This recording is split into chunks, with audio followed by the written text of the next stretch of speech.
ভাগ্য করিয়া এমন একটা শ্বশুর বাড়ি পাইছিলাম, আলহামদুলিল্লাহ। আসসালামু আলাইকুম, সবাই ভালো আছেন? আশারি ভালো আছেন, আমিও ভালো আছি আলহামদুলিল্লাহ। বিয়ার 1 বছর পরে আমার শাশুড়ি মা আমার এমন একটা জিনিস খাওয়াইলা যে এত মজা লাগছে আমার, আর আগে কোনো সময় খাইছিলাম না। অনেক জিনিসও আমি বিয়ার পরে প্রথম খাইলাম, আর অনেক স্বাদ আছে, এর থেকেও বেশি স্বাদও খাইছি। তারপরে ওইটা আমার লাগে ফার্স্ট টাইম বিয়ার পরে খাওয়া।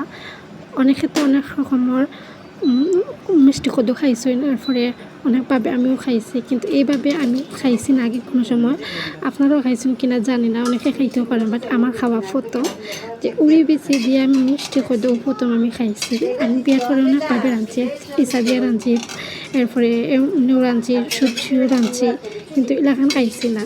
তো এলাকান রান্ধা হয়েছে আমি আপনারা কই উড়ি বিচি দিয়া মিষ্টি কদু রাঁধছেন।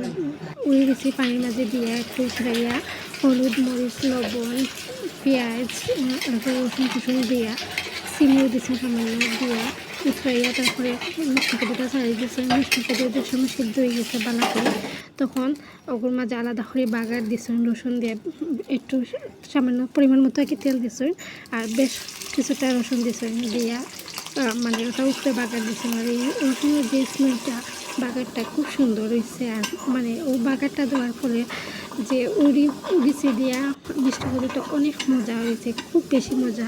আমার হইলাম মানে ও ফার্স্ট টাইম এটা খাওয়া।